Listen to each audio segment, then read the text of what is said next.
ভাইয়া দরজা খুলো প্লিজ। আব্বু যদি কিছু বললে থাকে তাও দরজা খুলো। না ঋতু, আমি খুলবো না। ভাইয়া তোমাকে আমার কসম, তুমি যদি আমাকে বোন মনে করে থাকো তাহলে দরজা খুলো।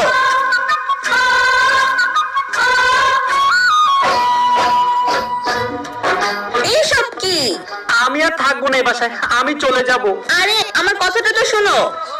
আমি আর মেনে নিতে পারছি না, সে আমাকে যেভাবে অপমান করে। কোনো বাবা কি তার ছেলের সাথে এমন ব্যবহার করে?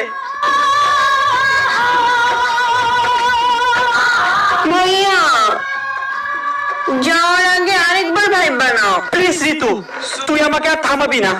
আমি এই বাসায় সেদিনই আসবো যেদিন আমি লাইফে কিছু করতে পারবো।